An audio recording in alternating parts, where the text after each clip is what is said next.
welcome back to my YouTube channel. Today in this video we will discuss about hospitals, types, organizations and functions. So without wasting any time, let's begin our video.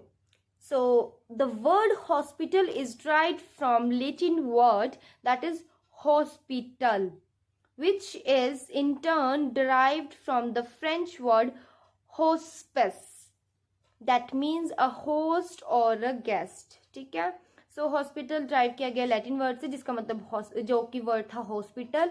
ठीक है, next इसमें बोला गया कि ये कहाँ से लिया गया था. ये वर्ड ड्राइव किया गया था एक फ्रेंच वर्ड से जो कि हॉस्पिस था, और इसका मतलब क्या होता है, अ होस्ट और अ गेस्ट. ठीक है, नेक्स्ट हम बात करेंगे टाइप्स ऑफ हॉस्पिटल्स के बारे में. So according to size of bed capacity and bed strength, there are 7 types of hospitals: small hospital, medium size hospital, large hospital, teaching hospital, district hospital, primary health care hospital and community health care center. ठीक है, सो इसमें क्या होता है, जो small hospital होते हैं उसकी जो बेड कैपेसिटी होती है, बेड स्ट्रेंथ होते हैं, वो होती है 100 और लेस देन 100. ठीक है, मीडियम साइज ऑफ हॉस्पिटल्स में होते हैं 101 to 300 बेड्स. लार्ज हॉस्पिटल के अंदर होते हैं 301 to 1000 बेड्स, और टीचिंग हॉस्पिटल्स के अंदर होता है 500 एंड अबव बेड्स. ठीक है, डिस्ट्रिक्ट हॉस्पिटल के अंदर 200 to 300 बेड स्ट्रेंथ होती है, और कम्युनिटी हेल्थ सेंटर के अंदर 30 to 50 बेड्स होते हैं, और प्राइमरी हेल्थ सेंटर्स के अंदर 6 to 10 बेड्स होते हैं. ठीक है, नेक्स्ट हम टाइप की बात करेंगे, वो होगा अकॉर्डिंग टू ऑनरशिप और कंट्रोल, जो कि 2 टाइप्स में है, गवर्नमेंट और पब्लिक हॉस्पिटल और नॉन गवर्नमेंट हॉस्पिटल. तो जो गवर्नमेंट और पब्लिक हॉस्पिटल होता है वो रन किया जाता है सेंट्रल और स्टेट गवर्नमेंट के थ्रू, और जो नॉन गवर्नमेंट हॉस्पिटल होते हैं वो सपोर्ट किए जाते हैं पेशेंट की फीस से, उनके गिफ्ट से, उनके एंडोमेंट्स के मतलब उनकी जो फंडिंग वो हमें प्रोवाइड करते हैं उसके थ्रू वो हॉस्पिटल्स रन किए जाते हैं, उनसे सपोर्टेड होते हैं. ठीक है, नेक्स्ट हम बात करेंगे हॉस्पिटल के टाइप्स की, वो है according to objective. So objective के अकॉर्डिंग 3 टाइप्स है, जनरल, स्पेशल हॉस्पिटल और टीचिंग कम रिसर्च हॉस्पिटल. ठीक है, सो जनरल के अंदर आता है कि जो हमारे कॉमन डिसऑर्डर्स होते हैं हम उसका ट्रीटमेंट प्रोवाइड करते हैं, वो जनरल हॉस्पिटल्स के अंदर होता है. स्पेशल हॉस्पिटल्स होते हैं जो कि स्पेसिफिक डिजीज कंडीशन के लिए होते हैं, जैसे कि कैंसर हॉस्पिटल्स हो गए, या आई हॉस्पिटल हो गया, जिसमें स्पेशली आई से रिलेटेड डिजीज का ही ट्रीटमेंट दिया जाएगा. कैंसर के अंदर कैंसर रिलेटेड पेशेंट्स को जो होएगा ट्रीटमेंट दिया जाएगा, तो वो स्पेसिफिक डिजीज कंडीशन के रिगार्डिंग होते हैं हॉस्पिटल्स. ठीक है, टीचिंग कम रिसर्च के अंदर आते हैं कि वो colleges is attended for medical education with such hospitals, जिसमें क्या हुआ कि कुछ ऐसे हॉस्पिटल्स हैं जो कि कॉलेजेस को भी, मतलब कॉलेजेस जो हैं वो उसमें अटेंड करने आते हैं मेडिकल एजुकेशन लेने के लिए. ठीक है, नेक्स्ट हमारे पास आता है according to system of medicine. Medicine systems के बेसिस पे भी हमारे पास 2 टाइप्स है, long term care hospital and short term care hospital. ठीक है, सो जो लॉन्ग टर्म केयर हॉस्पिटल है उसके अंदर हम जो ट्रीटमेंट प्रोवाइड करते हैं वो क्रॉनिक इलनेस के लिए होता है. क्रॉनिक इलनेस को क्योर करने के लिए हम जो केयर प्रोवाइड करते हैं वो लॉन्ग टर्म केयर हॉस्पिटल के अंदर आती है, जैसे कि कैंसर, लेप्रोसी, ये इसके एग्जांपल्स हैं. ठीक है,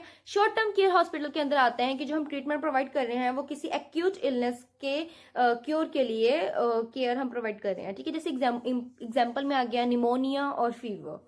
ठीक है, नेक्स्ट हमारे पास आता है according to types of medical staff. Medical staff के अकॉर्डिंग हॉस्पिटल के फर्दर 2 टाइप्स है. ठीक है, close staff hospital and open staff hospital.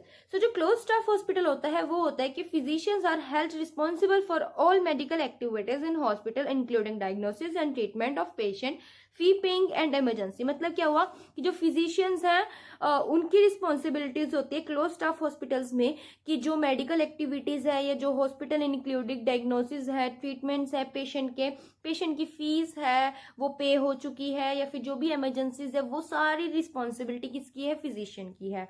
ठीक है, वो आते हैं क्लोज स्टाफ हॉस्पिटल के अंदर. ओपन स्टाफ हॉस्पिटल के अंदर आता है कि this type of hospital permits other physicians in the community to admit and treat patient to hospital and treat them. मतलब क्या हुआ कि इस हॉस्पिटल के अंदर परमिट किया जाता है अलग, मतलब अदर फिजिशियंस को कि वो कम्युनिटी के अंदर आए, एडमिट करे या ट्रीट करे पेशेंट्स को, या फिर हॉस्पिटल के अंदर जो पेशेंट्स हैं उनको ट्रीट करे. तो वो सारे अलग अलग मतलब फिजिशियंस को इंक्लूड कर लेता है. ओपन स्टाफ हॉस्पिटल का मतलब नाम से क्लियर है कि इसके अंदर जो स्टाफ है वो ओपन है, उनकी जो मतलब रिस्पॉन्सिबिलिटीज है वो थोड़ा मतलब कि as compare to close staff से ओपन है, और क्लोज स्टाफ हॉस्पिटल के अंदर जो भी सारा काम है वो फिजिशियन का ही होता है. ठीक है। अब हम बात करेंगे कि ऑर्गेनाइजेशन क्या होती है। Organisation needs coordination from other department for effective and smooth working for the patient welfare. Patient welfare के लिए जो ऑर्गेनाइजेशन है उसके अंदर क्या चाहिए होता है, कोऑर्डिनेशन चाहिए होती है हमें हमारे पूरे डिपार्टमेंट से, ताकि हम इफेक्टिव और स्मूथली काम कर सके और पेशेंट की वेलफेयर को अच्छे से मेंटेन कर सके। ठीक है। इसके अंदर दो तरह के टाइप्स आते हैं, मेडिकल डिपार्टमेंट और नॉन मेडिकल डिपार्टमेंट। सो जो मेडिकल डिपार्टमेंट है वो इंक्लूड करता है out patient department, medical department, nursing department, paramedical department, pharmacy department, radiology department. ठीक है। और नॉन मेडिकल डिपार्टमेंट के अंदर आते हैं medical record department, central sterile supply department, dietary department और हाउसकीपिंग डिपार्टमेंट। ठीक है। तो सबसे पहले हम बात करेंगे मेडिकल डिपार्टमेंट्स के अंदर जो से हैं आउट पेशेंट डिपार्टमेंट के बारे में। ठीक है। So where all patient except those who require emergency treatment come for various services in hospital. इसके अंदर क्या होता है कि जो पेशेंट्स हैं जिनको भी मतलब कि केयर प्रोवाइड चाहिए होती है, मतलब केयर चाहिए होती है या ट्रीटमेंट चाहिए होता है, वो हॉस्पिटल के अंदर आते हैं, वो आउट पेशेंट्स होते हैं। एक्सेप्ट इमरजेंसी रिक्वायर केयर मतलब जिनको इमरजेंसी केयर चाहिए होती है उसको छोड़कर जो भी पेशेंट्स होते हैं सारे के सारे आउट पेशेंट केयर डिपार्टमेंट के अंदर आते हैं। ठीक है। मेडिकल के अंदर आता है patient admitted to different departments due to any specific illness and different department providing treatment and care as per needs of the patient. मतलब क्या हुआ, मेडिकल के अंदर क्या आ जाता है कि इसके अंदर अलग अलग डिपार्टमेंट्स होते हैं जो कि उनकी स्पेसिफिक इलनेस के अकॉर्डिंग होते हैं, और जो अलग अलग डिपार्टमेंट होते हैं वो उन्हें जो ट्रीटमेंट प्रोवाइड करते हैं फिर जो केयर प्रोवाइड करते हैं वो अकॉर्डिंग टू पेशेंट की नीड होता है। ठीक है। जैसे कि एग्जांपल में रहता है emergency unit, intensive care unit या बर्न यूनिट, ये सारी यूनिट्स मेडिकल के अंदर आती है। ठीक है। नेक्स्ट हमारे पास आता है नर्सिंग डिपार्टमेंट, जिसके अंदर आता है कि one of the important department in the hospital, एक इंपॉर्टेंट डिपार्टमेंट है हॉस्पिटल के अंदर, where patient with similar needs are grouped to facilitate the delivery of care by health care professionals trained in that speciality. मतलब क्या हुआ कि इसके अंदर जो पेशेंट्स हैं वो सिमिलर नीड्स के होते हैं, मतलब एक जैसे पेशेंट होते हैं इस एक डिपार्टमेंट के अंदर, हम उन्हें ग्रुप करके रख देते हैं ताकि उन्हें जो फैसिलिटीज़ हैं या जो भी केयर ऑफ डिलीवरी हम उन्हें प्रोवाइड करना चाहते हैं, डिलीवर करना चाहते हैं, हेल्थ केयर प्रोफेशनल्स जो होते हैं वो ट्रेंड किए जाते हैं उस स्पेशलिटी के अकॉर्डिंग, और उन्हें मतलब एक टिपिकली नर्स मैनेजर होता है वहाँ पे और मेट्रोन होता है जो कि इंचार्ज करता है उस पूरी यूनिट को। मतलब क्या है सिंपली कि एक यूनिट तैयार कर दी है जिसके अंदर सेम पेशेंट, जैसे सीसीयू है, सीसीयू के अंदर सारे कार्डिक से रिलेटेड पेशेंट होते हैं। ठीक है। सो कार्डिक रिलेटेड पेशेंट्स हैं उसको एक नर्स इंचार्ज बना दिया, और कुछ नर्सेज हैं जो उसके सब मतलब पार्ट सब अटेंडेंट्स हैं जो कि उसकी फर्दर हेल्प कर रहे हैं। ठीक है। सो वो नर्सिंग के अंदर आ जाता है। ठीक है। पैरामेडिकल के अंदर आता है कि laboratory services include haematology, bacteriology और biochemistry, virology and blood banking. जो भी मतलब पैरामेडिकल के अंदर आते हैं कि जो भी लेबोरेटरी सर्विसेज होती है जैसे कि हेमेटोलॉजी, बैक्टीरियोलॉजी, बायोकेमिस्ट्री, ये सारी पैरामेडिकल के अंदर आती है। ठीक है। नेक्स्ट हमारे पास आता है फार्मेसी। फार्मेसी क्या है कि crucial factor in medical care, it has the following responsibilities in relation to selection, purchasing, compounding, storing, dispensing of drugs and medicine for the patient care. मतलब क्या हो, फार्मेसी के अंदर क्या होता है, इसका बहुत क्रूशियल फैक्टर है ये, जबकि मेडिकल केयर के अंदर इसका बहुत ज़्यादा इंपॉर्टेंट रोल है। क्या होता है कि इसकी रिस्पॉन्सिबिलिटी होती है, ये इसका रिलेशन होता है कि इसने सेलेक्ट करना है, परचेज करना है और फिर आगे स्टोर करके रखना है और उसको फिर डिस्पेंस भी करना है ड्रग्स को। ठीक है। मेडिसिन को पेशेंट केयर के अकॉर्डिंग। ठीक है। नेक्स्ट हमारे पास आता है रेडियोलॉजी। रेडियोलॉजी में क्या होता है कि it includes the imaging and radiology unit located in a place where there is easy accessibility for outpatient and inpatient। मतलब आउटपेशेंट और इनपेशेंट है उनकी एक्सेसिबिलिटी ईजी हो वहाँ पे। ठीक है। और इसके अंदर क्या होता है, इमेजिंग और रेडियोलॉजी यूनिट इंक्लूड होती है जो कि क्या होती है, कुछ ऐसे ईजी एक्सेसिबल लोकेशन पे प्लेस होती है, बनाई गई होती है। ठीक है। नॉन मेडिकल डिपार्टमेंट के अंदर क्या आता है, मेडिकल रिकॉर्ड आता है जिसके अंदर क्या होता है कि जो रिकॉर्ड ऑफ पेशेंट होता है who have been admitted to the hospital, hospital में एडमिट किए गए हैं या फिर सब्सिक्वेंटली हैव बीन डिस्चार्ज, जो अभी अभी डिस्चार्ज हुए हैं या ट्रांसफ़र किए गए हैं एम्बुलेटरी केयर सर्विसेज के लिए, या लेफ्ट अगेंस्ट मेडिकल एडवाइस मतलब लामा, या फिर एक्सपायर हो चुके हैं, उन सब का रिकॉर्ड जो है मेडिकल रिकॉर्ड प्रिपेयर किया जाता है। ठीक है। वो इसके अंदर आएगा। नेक्स्ट हमारे पास आता है central sterile supply department, CSSD। तो department that furnishes all supplies require for the nursing units and department of a hospital, theatres, wards, out patient and casualty department with complete sterile equipments ready for and available for treatment. मतलब क्या हुआ कि इसके अंदर क्या होता है, इसके अंदर बेसिकली जो भी हमारी रिक्वायरमेंट होती है, हमारी सप्लाई होती है नर्स यूनिट के लिए या किसी भी हॉस्पिटल डिपार्टमेंट के लिए, जैसे कि ऑपरेशन थिएटर हो गया या हॉस्पिटल वार्ड्स हो गए, आउट पेशेंट हो गया या कैजुअलिटी डिपार्टमेंट्स हो गए, इनकी जो भी इक्विपमेंट्स की रिक्वायर्ड है या कोई भी स्टराइल इक्विपमेंट्स चाहिए या कोई भी दूसरा ट्रीटमेंट से रिलेटेड मटेरियल कुछ भी चाहिए, तो वो सारी चीज़ें स्टराइल्ड इसमें प्रोवाइड की जाती है, अवेलेबल करवाई जाती है ट्रीटमेंट के अकॉर्डिंग। ठीक है, नेक्स्ट हमारे पास आता है डाइटरी डिपार्टमेंट। डाइटरी डिपार्टमेंट क्या होता है?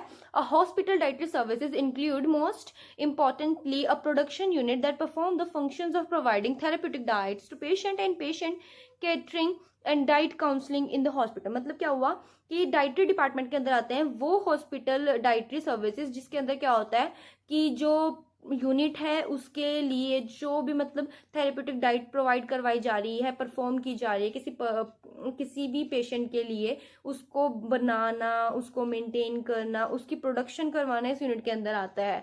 ये थेरेप्यूटिक डाइट्स बनाती है पेशेंट के लिए अकॉर्डिंग टू देयर नीड।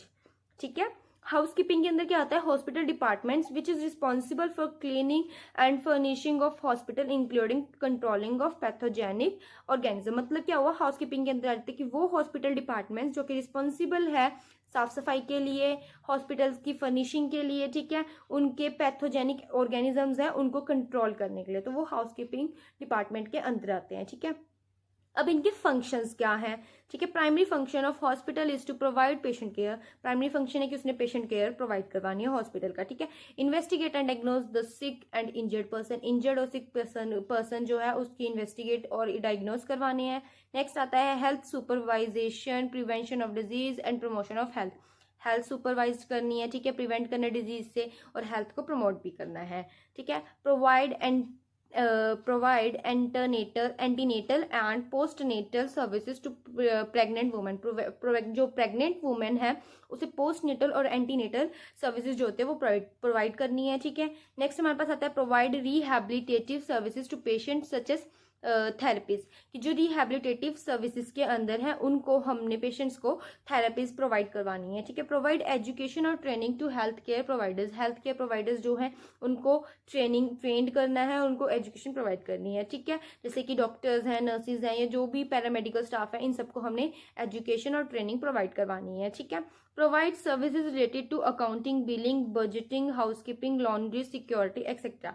मतलब जो भी सर्विसेज है accounting, billing, budgeting, housekeeping, laundry और सर्विसेज एक्सेट्रा एक्सेट्रा इनसे रिलेटेड है वो भी हमने प्रोवाइड करवानी है सर्विसेज। ठीक है, provide opportunity to medical research and other health care activities. जो भी हेल्थ केयर मतलब जो भी अदर हेल्थ केयर एक्टिविटीज है वो और जो मेडिकल रिसर्च है उसकी जो अपॉर्चुनिटीज है वो भी हमने प्रोवाइड करवानी होती है।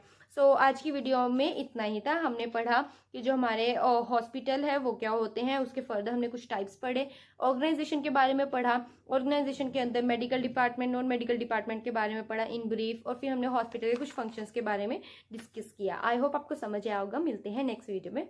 Bye bye.